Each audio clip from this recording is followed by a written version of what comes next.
இப்போ டைவர்ஸ் ஏற்கனவே அப்ளை பண்ணவங்க வந்து உங்கள்ட்ட இன்வெஸ்டிகேஷன் வந்து உங்களுடைய இன்வெஸ்டிகேஷனில் அந்த டைவர்ஸ் வந்து கேன்சல் ஆன மாதிரி ஏதாச்சும் நிகழ்வு நடந்திருக்கு சார். அந்த மாதிரி அவங்க ஒரு தப்பான அபிப்பிராயத்தில் ஒரு சந்தேகத்தின் பேரில் டிவோர்ஸ் அப்ளை பண்ணிடுறாங்க. இவருக்கு அஃபர் இருக்குது, இவர் வந்து ஃபேமிலிக்குள்ளே பெருசாக அட்டாச்மெண்ட் இல்லை, எங்ககிட்ட ஒழுங்காக பேச மாட்டேங்கிறாரு, அந்த மாதிரி சில சில விஷயங்கள்லாம் யோசனை பண்ணி பெற்றவங்களோட ஒரு ராங் கைடன்ஸில் வந்து டிவோர்ஸ் அப்ளை பண்ணிடுவாங்க. அதுக்கப்புறம் எங்ககிட்ட கேஸ் கொடுப்பாங்க. அதாவது அவங்களுக்கு சாதகமான எதனா ப்ரூஃப் கிடைக்குதா, அவர் உண்மையிலே அஃபேரில் இருக்காரா, அந்த மாதிரிலாம் பார்க்க சொல்லி கொடுப்பாங்க. அந்த மாதிரி பார்க்குறப்ப ஃபஸ்ட்டு ஐடென்டிஃபை ஆகக்கூடாது. நீங்கள் சொன்ன மாதிரி ஐடென்டிஃபை ஆகிட்டாங்க, ஃபோட்டோ எடுக்கிறப்போ வந்து பார்த்துட்டாங்க அப்படின்னா ஃபஸ்ட் விஷயம் சமாளிக்கிறது ஒரு விஷயம். ரெண்டாவது விஷயம், நாங்கள் எடுத்த அந்த ப்ரூஃபை வந்து நாங்கள் யாருக்காவது அதை கன்வே பண்ணிடணும். ஃபஸ்ட்டு விஷயம் எங்கள் எவிடன்ஸ் என்ன, எங்கள் எவிடன்ஸ் மாட்டுச்சுன்னா நாங்கள் அந்த ஸ்பாட்டில் இருக்கிறதே பிரச்சனை ஆகிடும். தவறான இல்லைன்னா ஒரு டூப்ளிகேட் டாக்குமெண்ட் வந்து சப்மிட் பண்ணுறாங்க. அந்த டூப்ளிகேட் டாக்குமெண்ட்டை நீங்கள் எப்படி ஃபைன் பண்ணுங்க? இல்லை சார், அது பண்ணிடலாம் சார். அவங்க வந்து அப்படியெல்லாம் அக்யூரேட்டாலாம் 100%லாம் அவங்களால எந்த டாக்குமெண்ட்டெல்லாம் ப்ரிப்பேர் பண்ண முடியாது. ஏதாவது ஒரு மிஸ்டேக் இருக்கும். ஸோ அந்த லூப்லேருந்து நாங்கள் எடுத்துகிட்டு போனால் உண்மையிலே இந்த யூனிவர்சிட்டியில் தான் அவர் படித்தாரா, இந்த யூனிவர்சிட்டியில் ரிஜிஸ்டர் ஆயிருக்கான்னு நமக்கு செக் பண்ணாலே முடிஞ்சிடும். அங்கேயே அவர் மாட்டிப்பார். ஒரு டிடெக்டிவோட மேக்ஸிமம் லிமிட் அப்படின்னா என்ன? இப்போ ஒரு சில திரைப்படங்கள் எல்லாம் நம்ம பார்த்துருவோம். டிடெக்டிவ்ஸ் அவங்க ஸ்டோரி, அவங்களோட இன்வெஸ்டிகேஷன் அந்த மாதிரிலாம் பார்த்துருவோம். அந்த திரைப்படங்கள் நம்ம பார்க்குறது எந்த அளவுக்கு ரியலானது? புரியுதுங்களா? நம்ம இப்போ அவரோட அந்த சப்ஜெக்டோட அவுட் சைட் மூமெண்ட் என்ன இருக்குது, பிஜியை விட்டு வெளியே வந்துட்டாருன்னா, ஹாஸ்டலில் விட்டு வெளியே வந்துட்டாருன்னா எங்கே போகிறாரு, யாரோட பேசிக்கிட்டு இருக்காரு, பைக் ரேஷாக ட்ரைவ் பண்ணுறது கூட எங்களோட இதில் நாங்கள் நோட் பண்ணுவோம். தப்பு அப்படின்னா அதை நாங்கள் சொல்கிறது கிடையாது. ஏன்னா அவங்க வந்து ஏதோ பிரச்சனைக்கு உண்டான சொல்யூஷன் தேடி வராங்க. அந்த பிரச்சனையை சார்ட் அவுட் பண்ணி கொடுக்குறது தான் எங்கள் வேலையை தவிர, காசுக்காக ஒரு பிரச்சனையை நம்ம எடுத்து துணிச்சலாம் பண்ணுறது. ரிஃப்ளெக்ட் நேயர்களுக்கு வணக்கம். இன்று நம்மோட நேர்காணல் டிடெக்டிவ் பிரபு அவர்கள் நம்மோட இணைகிறார். வணக்கம். வணக்கம் சார். இப்போ ஒரு இன்வெஸ்டிகேஷன் அப்படின்னு எடுத்தாச்சுன்னா, இப்போ போலீஸ்க்கே ஒரு பாதுகாப்பு இல்லாத சூழலில் வந்து நம்மளால் பார்க்க முடியும். நீங்கள் ஒரு பிரைவேட் டிடெக்டிவாக ஒரு இன்வெஸ்டிகேஷன் போகிறீங்க, அங்கே வந்து ஒருத்தரை வந்து ஃபாலோ பண்ணுறீங்க, அவருக்கு தெரியாமல் வந்து ஃபோட்டோ எடுக்கிறீங்க. இந்த சூழலில் அவர் உங்களை ஃபைன் பண்ணிட்டாரு, உங்கள்கிட்ட வந்து கேள்வி கேட்குறாரு. அந்த சூழலை வந்து நீங்கள் எப்படி சமாளிப்பீங்க? இல்லை, ஃபஸ்ட்டு ஐடென்டிஃபை ஆகக்கூடாது. நீங்கள் சொன்ன மாதிரி ஐடென்டிஃபை ஆகிட்டாங்க, இன்வெஸ்டிகேட்டர்ஸ் அந்த மாதிரி ஐடென்டிஃபை ஆகிட்டாங்க, எங்களை வந்து நாங்கள் ஃபோட்டோ எடுக்கிறப்போ வந்து பார்த்துட்டாங்க அப்படின்னா ஃபஸ்ட் விஷயம் சமாளிக்கிறது ஒரு விஷயம். ரெண்டாவது விஷயம், நாங்கள் எடுத்த அந்த ப்ரூஃபை வந்து நாங்கள் யாருக்காவது அதை கன்வே பண்ணிடணும். ஃபஸ்ட்டு விஷயம் எங்கள் எவிடன்ஸ் என்ன, எங்கள் எவிடன்ஸ் மாட்டுச்சுன்னா நாங்கள் அந்த ஸ்பாட்டில் இருக்கிறதே பிரச்சனை ஆகிடும். ஸோ அதுக்கு பண்ணிவிடுவோம். அண்ட் தென் டீமை சேஞ்ச் பண்ணிவிடுவோம். அவங்க அந்த இடத்துலேருந்து ஃபஸ்ட்டு சமாளிச்சுட்டு, இல்லை சார் நாங்கள் உங்களை ஃபோட்டோ எடுக்கல, நாங்கள் வேறு ஒரு விஷயமா வந்திருக்கோம் சார் அப்படின்னு சொல்லி ஃபோனை செக் பண்ண, சார் பாருங்கள் சார் அப்படின்னு சொல்லி ஃபோனை காட்டலாம். அண்ட் தென் டீம் சேஞ்ச் பண்ணி அந்த ஒர்க்கு கண்டினியூ பண்ணுவோம். இப்போ ஒரு இன்வெஸ்டிகேஷன் போடுறீங்கன்னா நமக்கு முக்கியமான எவிடன்ஸ் அப்படின்னு பார்த்தாச்சுன்னா அங்கே இருக்க சிசிடிவிகள் அப்படின்னு நம்ம சொல்லலாம். இந்த சிசிடிவிகள் இல்லாத இடங்களில் உங்களோட இன்வெஸ்டிகேஷன் எப்படி இருக்கும்? இல்லை சார், இப்போது ப்ரீவியஸாக நடந்த ஒரு சம்பவத்துக்காக தான் நமக்கு வந்து அந்த சிசிடிவி ஃபுட்டேஜ் நமக்கு தேவைப்படும். ஆனால் நாம் வந்து கரண்ட்டில் என்ன நடக்குதுங்கிறத பார்க்குறதுக்காக தான் நம்ம மேனுவலாக பண்ணுறோம். நம்ம இன்வெஸ்டிகேட்டர்ஸ் அங்கே பொசிஷனில் நின்று அங்கே என்ன நடக்குதுங்கிறத இன்வெஸ்டிகேட்டர்ஸ் தான் கேப்சர் பண்ணுவாங்களே தவிர நமக்கு அந்த சிசிடிவி ஃபுட்டேஜ் அவசியம் கிடையாது. இல்லை, ஒரு பீரியடில் ஒரு இன்வெஸ்டிகேஷன் நடக்குது, இன்னைக்கு இது நடந்துகிட்டு இருக்குன்னா எங்கள் இன்வெஸ்டிகேட்டர்ஸ் அங்கே இருப்பாங்க. ஸோ அவங்க தான் அதை வீடியோவோ ஃபோட்டோஸாவோ கவர் பண்ணுவாங்க. எனக்கு ப்ரீவியஸாக நடந்த விஷயம் எனக்கு தேவைப்படாது. கரண்டாக என்ன நடக்குதோ அதுதான் உங்களுக்கு தேவையான விஷயம். இப்போ நீங்கள் ஹேண்டில் பண்ணுற கேஸ்லேயே எந்த மாதிரியான கேஸ்கள் வந்து நீங்கள் அதிகமாக ஹேண்டில் பண்ணிட்டுருக்கீங்க? போஸ்ட் மேட்ரிமோனியல் வெரிஃபிகேஷன் தான். That means affair, opposite sex, அந்த மாதிரியான கேஸ் தான் அதிகமாக வந்துக்கிட்டு இருக்குது. சந்தேகம் இருக்கிற வரைக்கும் இந்த பிரச்சனைகள் வந்து தொடர்ந்துக்கிட்டே இருக்கும், இந்த கேஸ் இருந்துக்கிட்டே இருக்கும். இப்போ டைவர்ஸ் ஏற்கனவே அப்ளை பண்ணவங்க வந்து உங்கள்ட்ட இன்வெஸ்டிகேஷன் வந்து உங்களுடைய இன்வெஸ்டிகேஷனில் அந்த டைவர்ஸ் வந்து கேன்சல் ஆன மாதிரி ஏதாச்சும் நிகழ்வு நடந்திருக்கு சார். அந்த மாதிரி அவங்க ஒரு தப்பான அபிப்பிராயத்தில் ஒரு சந்தேகத்தின் பேரில் டிவோர்ஸ் அப்ளை பண்ணிடுறாங்க.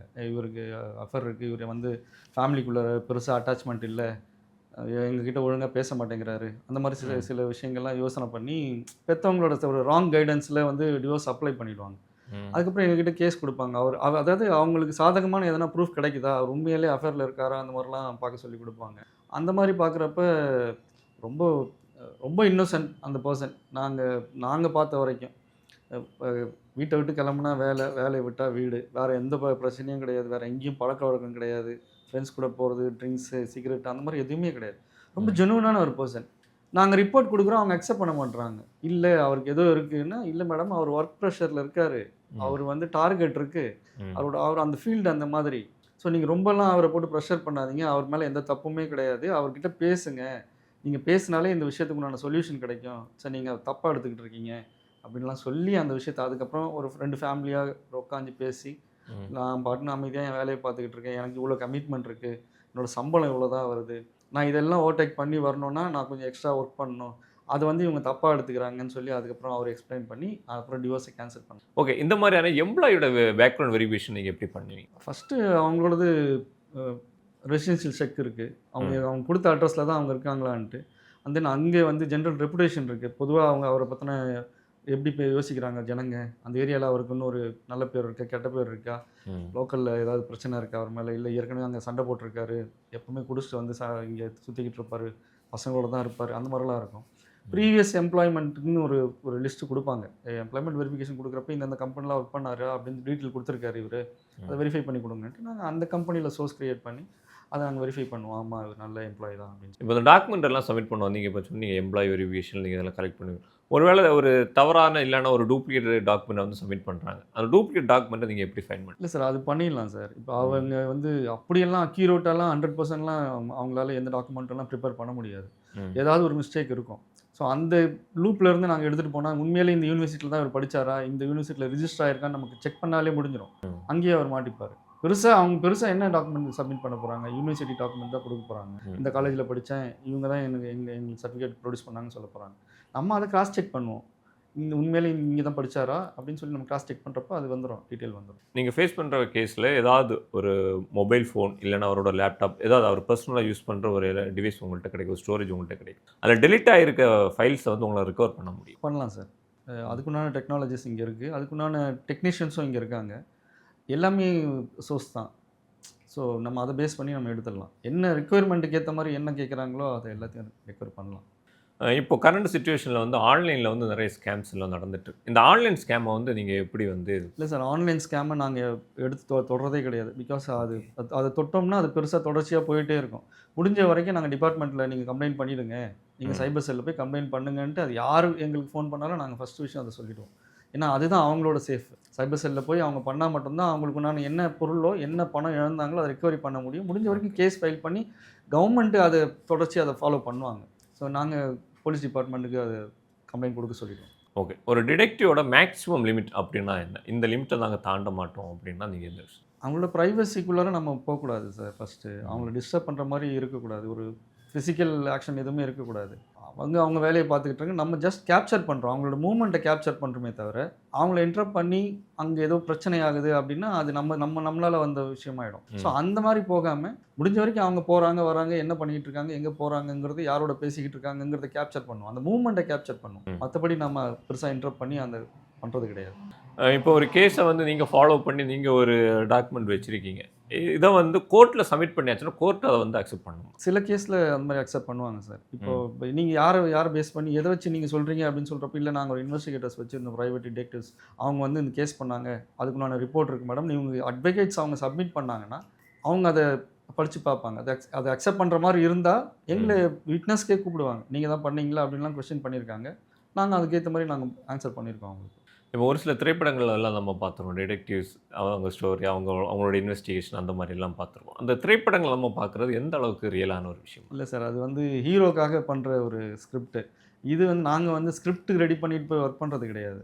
நாங்கள் வந்து ரியாலிட்டி என்ன பண்ண முடியுமோ எங்களோட ஒர்க்கை எஃபர்ட்டை போட்டு தான் நாங்கள் பண்ணிக்கிட்டு இருக்கோம். ஸோ ஹீரோக்கும் இதுக்கும் சினிமாக்கும் இதுக்கும்லாம் சம்மந்தம் கிடையாது.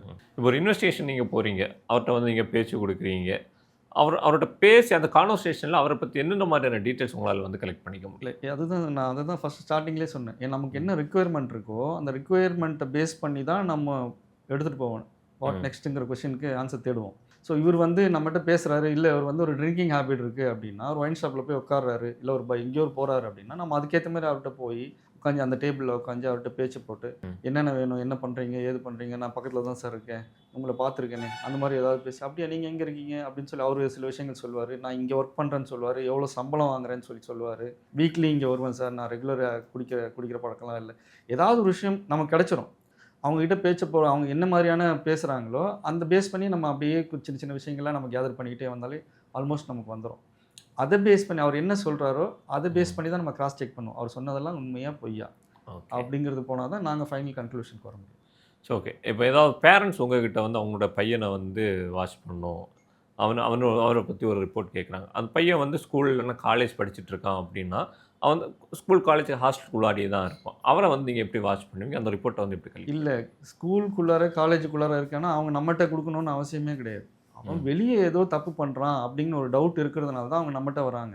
ஓகே. அவன் ஹாஸ்டலில் தங்கியிருக்கான் சார், பிஜியில் தங்கியிருக்கான், ஆனால் வெளியே போகிறான், பழைய மாதிரிலாம் இல்லை, பேட் ஹேபிட்ஸ்லாம் வந்திருக்கிறதா எல்லாருமே சொல்லிக்கிட்டு இருக்காங்க, ம். அதெல்லாம் உண்மையாக பொய்யான்னு நீங்கள் கிராஸ் செக் பண்ணி கொடுங்க அப்படின்னு சொல்லி வருவாங்க. அதுக்கேற்ற மாதிரி தான் நம்ம பண்ணுவோம். ஓகே. புரியுதுங்களா? நம்ம இப்போ அவரோட அந்த சப்ஜெக்டோட அவுட் சைட் மூமெண்ட் என்ன இருக்குது, பிஜியை விட்டு வெளியே வந்துட்டாருன்னா, ஹாஸ்டலை விட்டு வெளியே வந்துட்டாருன்னா எங்கே போகிறாரு, யாரோட பேசிக்கிட்டு இருக்காரு, பைக் ரேஷாக டிரைவ் பண்ணுறது கூட எங்களோட இதில் நாங்கள் நோட் பண்ணுவோம். நாங்கள் அதை ரிப்போர்ட்டில் கொடுக்குறப்ப பேரண்ட்ஸ் கிட்ட பைக் ரொம்ப ரேஷாக டிரைவ் பண்ணிகிட்டு இருக்காங்க, இதெல்லாம் வேண்டாம் அப்படின்னு சொல்லி நாங்கள் சொல்லுவோம்.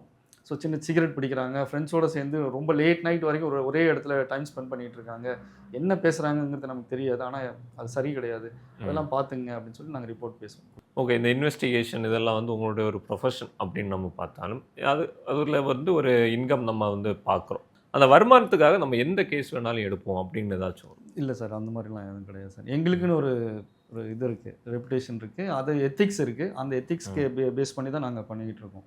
இது தப்பு அப்படின்னா அதை நாங்கள் தொடர்றது கிடையாது.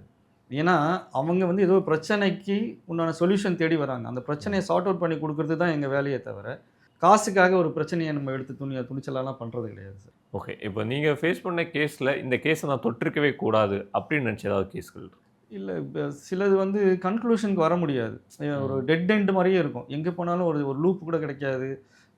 ஒரு விட்னஸ், நம்ம எவிடன்ஸ் வேணுங்கிறதுக்காக தான் நம்ம ஒர்க் பண்ணிகிட்டு இருக்கோம். ஸோ அதை தொடர்ச்சியாக நாங்கள் அதை டெயில் பண்ணிட்டு போகிறப்போ நமக்கு ஒரு கன்க்ளூஷனே வராது. இது என்னடா, ஏன்னா பிரேக் விட்டு பார்க்க வேண்டியிருக்கும். ஒரு 10 டேஸ் கண்டினியூஸாக சர்வலன்ஸ் பண்ணிகிட்டே இருக்கும், ஒன்றும் மூவ்மெண்ட்டே கிடையாது, அட்வர்ஸ் மூவ்மெண்ட் எதுவுமே கிடையாது. ஸோ நாங்கள் ஸ்டாப் பண்ணிடுவோம். அது ஒரு ஆஃப்டர் 10 டேஸ் கழிச்சு மறுபடியும் ஸ்டார்ட் பண்ணுறப்போ மறுபடியும் அதே மூவ்மெண்ட் வரப்போ என்னடா இந்த கேஸ் இப்படி போயிட்டுருக்கேங்கன்னு யோசிக்க தோணுமே தவிர, பட் அது ஒரு கன்க்ளூஷன் வராமலாம் போகாது. கண்டிப்பாக ஒரு டெட் எண்டில் ஒரு மூவ்மெண்ட் கிடச்சிடும். ஓகே. இப்படிப்பட்ட பல விஷயங்களில் வந்து தெளிவாக நீங்கள் கொடுத்துருக்கீங்க பலர். ஸோ உங்களோட நேரத்தை எங்களுக்காக ஒதுக்கி ஒரு சிறந்த நேர்காணல் தந்தமைக்கு தேங்க்யூ சார்.